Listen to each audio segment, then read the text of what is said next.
Yeah, I'm Doug Christie, and I'm going to give you another couple of reasons why we need to free the West.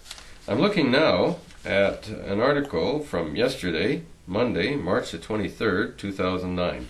And it's on the front page of the National Post. I love this newspaper because it has so many interesting, controversial stories. The first is, Canada wrong to deny British MP entry into Canada. Well, I made a comment about that already, but this is by Mr. Ayres, who was also denied entry to Canada, and he was supporting Galloway's right to come into Canada. I guess these left-wingers all agree with each other, but never mind.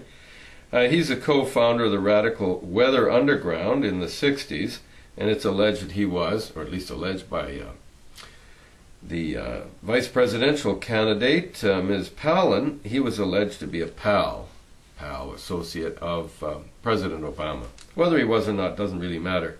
But in his story, and it's priceless, he says that he was denied entry in January. On January the 18th, immigration officials at Toronto's Island Airport refused to admit him when he arrived from Chicago for a speech at the University of Toronto. Now, this is a professor who is now teaching in an American university, and he comes to Canada and he's inadmissible into Canada. This has actually repeatedly been done to people with a particular point of view. So really what it boils down to is censorship by inadmissibility. They don't want to allow certain ideas to be expressed. Well, who do I mean by they? Well, I certainly mean the government of Canada, because the border guards, here's the situation.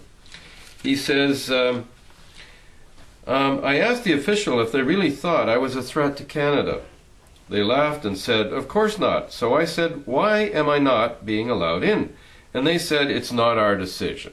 That's the usual answer of a Canadian bureaucrat at the border. Whether it's banning a book or keeping someone out, it's not our decision. I'm only following orders. Wasn't that a defense that was raised so many times at Nuremberg with very little effect?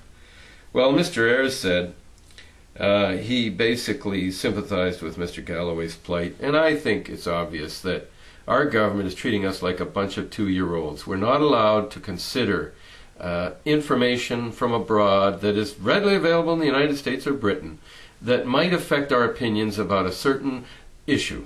And I won't go any further in that direction. But a certain issue, we're only allowed to hear one side of the story. And these people who have a different point of view are not allowed to speak. Another example, and this is the second one, and I'm going to point out these two together were found on the front page of the same newspaper on the same day, Monday the 23rd of March, 2009. Here it is. Watchdogs urge police to record racial data. Now, what watchdogs? The Canadian Human Rights Commission and those who call themselves protectors of multiculturalism and diversity.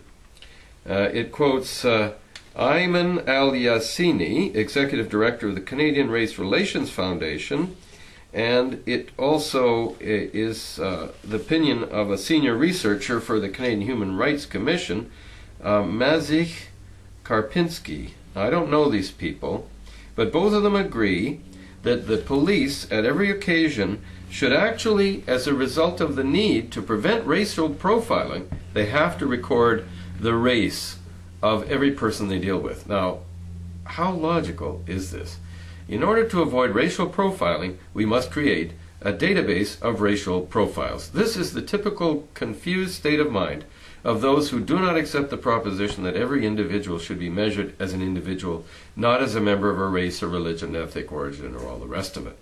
These people actually want to create the categories that cause the conflict that they can say justifies their jobs fighting racism. So how do they have to develop a war against racism? They have to actually create racism by identifying racial categories. This, I can tell you, is the epitome of doublespeak. It's what George Orwell talked about in 1984. It's actually creating racism in the name of fighting racism, and it's the essential element in the totalitarian mind control that is so typical of the thinking of the Canadian Human Rights Commission and all these so-called anti-racists. They are the very opposite of what they claim to be, and they're a pandemic in Canada, a mental, emotional, spiritual pandemic of paranoia that is eliminating free speech in Canada. And we, in Western Canada can do something about it, because the multicultural religion of Canada will never stop it. So that's another reason, 2 reasons, to free the West. Thank you.